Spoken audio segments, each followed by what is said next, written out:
उस वक्त के लिए थी, उन लोग के लिए थी। आज हमें मानना चाहिए आखिरी किताब कुरान मजीद। इसी तरीके से एक शख्स ने मुझसे पूछा था, क्या हम मान सकते हैं कि श्री राम और श्री कृष्ण खुदा के भेजे हुए पैगंबर है?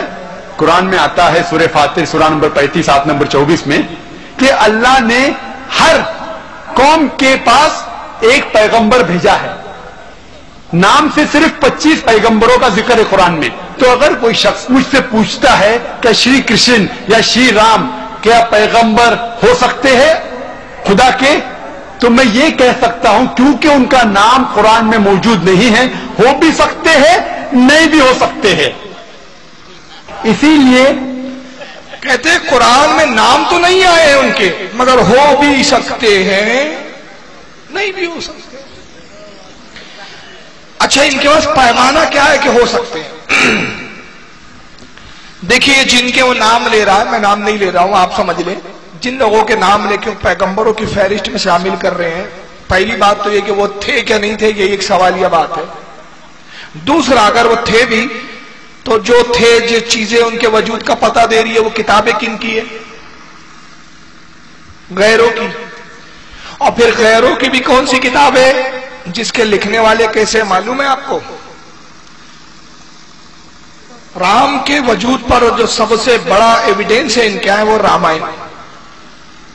रामायण को लिखा तुलसीदास वाल्मीकि ने। वाल्मीकि के बारे में खुद हिंदू धर्म की किताबें ये कहती है कि पहले वो डाकू था, डाके डालता था। एक मर्तबा डाका डालते हुए जो जा रहा था, रास्ते में पंडित से मुलाकात हो गई। उसने खंजर निकाला और कहा कि जो कुछ माल है मुझे दे दे। तो वो पंडित बोलता है, भाई मैं तो दुनिया छोड़ के बैठा हूं, दुनिया तर करके बैठा हूं, मेरे पास कहां से माल? कहे जो लोटा वोटा यही दे दे। तो उसने कहा, अच्छा ठीक है, जो कुछ मेरे पास है ले ले, मेरी सिर्फ एक शर्त है, और शर्त यह है कि मुझे ये सब मेरे एक सवाल का जवाब दे दे, तो ये लोटा वगैरह जो मेरे पास है इस सब मैं तुझे दे दूंगा। कहा, पूछो क्या बात है? कहा, तू ये सब काम किसके लिए कर रहा है? ये डाके डालता है, लोगों को मारता है, किस लिए? कहा, मैं अपने बीवी, अपने बच्चों और अपनी मां के पेट पालने के लिए करता हूं। कहा, जब ये तू उनके लिए करता है तो क्या ये तेरे पाप में भागीदार है? कहा, बिल्कुल भागीदार होंगे, और इसलिए भागीदार होंगे कि जब मैं इनके खिलाने पिलाने के लिए सब करता हूं, तो जब मैं इनके लिए कर रहा हूं तो मेरे पाप में भी आधे के भागीदार है। कहा, जा पूछ कर रहा, मैं यहां मौजूद हूं, मैं जाऊंगा नहीं, मैं वादा करता हूं।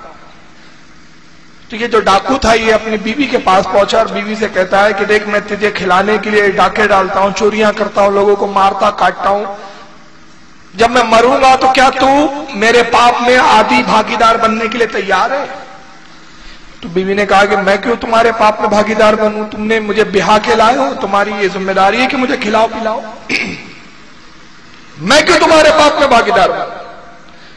ये अपनी माँ के पास पहुंचा और वही सवाल किया। तो माँ भी कहती है कि मैंने तुझे पैदा किया, तुझे बढ़ाया, पढ़ाया लिखाया, बड़ा किया, जवान किया, तेरी परवरिश की, अब मैं बूढ़ी हो गई हूं, ये तेरी जिम्मेदारी है कि मुझे खिलाए, मैं तेरी पाप में भागीदार नहीं हूं। नतीजा ये हुआ कि इसको बड़ा अफसोस हुआ कि जिनके लिए मैं ये काम कर रहा हूं, जब वही मेरे पाप में भागीदार नहीं तो फायदा क्या? वो आया पंडित के पास, कहा कि मैं तौबा करना चाहता हूं, जिनके लिए मैं ये काम कर रहा हूं वही मेरा साथ देने के लिए तैयार नहीं। तो उस ऋषि और उस मुनि ने कहा कि ठीक है, अगर तू तौबा करना चाहता है तो राम का जाप कर। कहा, राम कौन है? कहा, ये ईश्वर है, भगवान है। जब तू इसका नाम का जाप करेगा तेरे सारे पाप मिट जाएंगे। तो उसने कहा, कैसे पुकारूं? कहा, पुकार रामा रामा रामा। तो जब इसने बोलना चाहा रामा, तो इसकी जबान से राम नहीं निकल रहा है। कहा, मेरी जबान से निकल ही नहीं रहा है। तो पंडित ने कहा, तू इतना पापी हो चुका है कि तेरी जबान से ये पवित्र नाम नहीं होने निकलने वाला। तो कहा, क्या फिर मेरी तौबा नहीं है? कहा, तौबा होगी, ऐसा कर, जब तेरी जबान से रामा नहीं निकल रहा है तो मारा मारा बोल। तो उसने बोलना चालू किया, मारा मारा मारा मारा मारा मारा मारा मारा मारा रामा रामा रामा रामा रामा। मारा मारा से किस्तों में रामा रामा पर आया।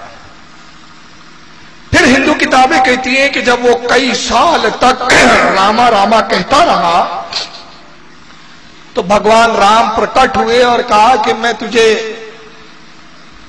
ये वरदान देता हूं कि तू मेरी जीवनी लिख। कहा भगवान मैं कैसे लिखूं?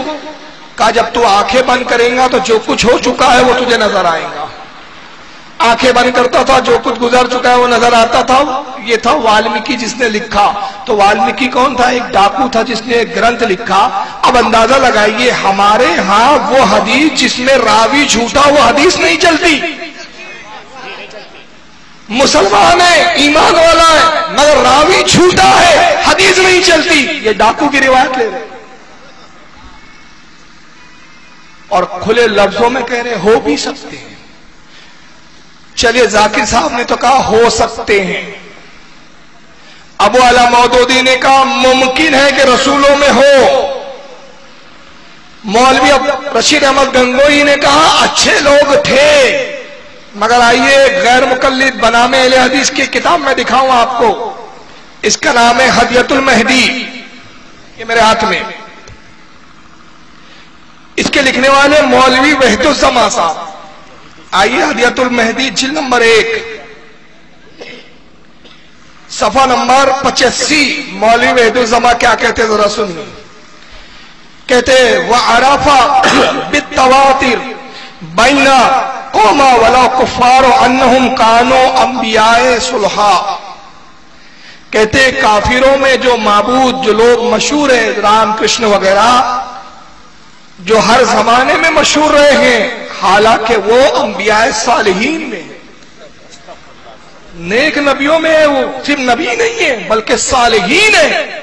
जैसे का रामचंद्र, जैसे रामचंद्र व लक्ष्मण व किशन जी बैनल हुनूद, जैसे हिंदुओं में रामचंद्र हुए हैं, किशन हुआ है, लक्ष्मण हुए हैं, ये जो है ये अंबियाए सालिहीन में।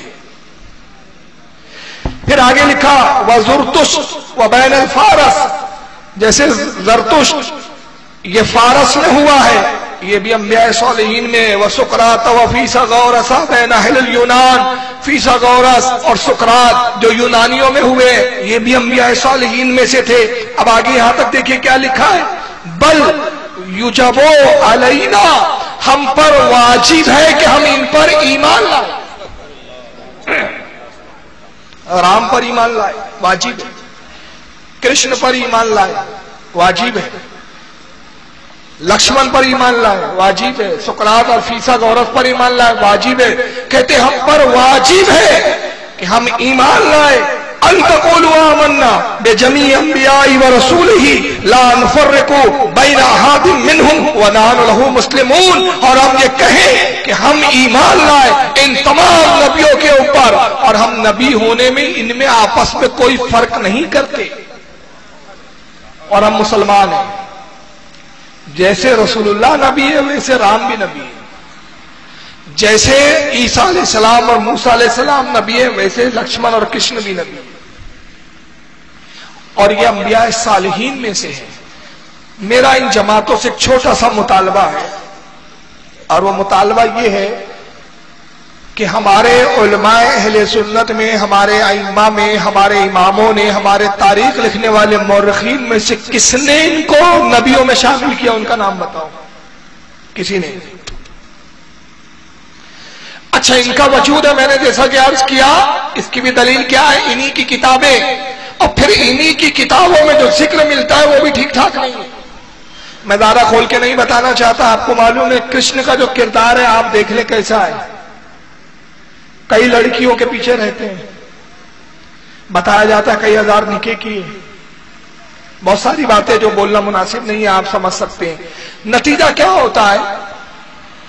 नतीजा ये होता है कि जब ये लोग नब्वत के दरवाजे खोलते हैं और गैर अंबियाओं को नबी बनाने की बात करते हैं, तो हाल ये होता है कि विनय कटियार जैसे लोग, विनय कटियार का नाम सुना है ना, वो इन्हीं की बोली में बोलता है कि अगर राम का मंदिर बन जाए तो क्या प्रॉब्लम है, वो तो नबी है। आइए एक वीडियो में दिखा देता हूं उसकी, देख लीजिए। सिर्फ ये पूछना चाहती हूँ कि एक तरफ हम कहते हैं कि हिंदू मुसलमान सब एक बराबर है, हमें किसी में कोई डिस्क्रिमिनेशन या कुछ नहीं करना चाहिए, सारे धर्म एक जैसे हैं, तो अगर फैसला मुसलमानों के पक्ष में भी आ रहा है तो हमें उसमें क्यों दिक्कत है? हम वहाँ मस्जिद बना दें अगर फैसला आता है। प्रश्न बहुत अच्छा इन्होंने पूछा है। भगवान राम केवल हिंदुओं के ही राम नहीं है। भगवान राम मुसलमान भी समाज उनको नबी पैगंबर अपना मानता है। इसलिए मैंने मुसलमान समाज से भी अब यह अपील की है कि राम का मंदिर बनेगा तो मुसलमानों का भी उनके नबी पैगंबर का मंदिर बनेगा। जी जी प्लीज। अभी तो विनय कटियार कहता है कि मैंने मुसलमानों से इसलिए अपील की है कि अगर राम का मंदिर बनेगा,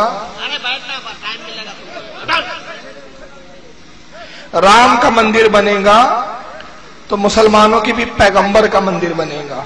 तो ये बताइए, ये पैगंबरों की फहरिस्त में शामिल किसने किया था? इन जैसे लोगों ने।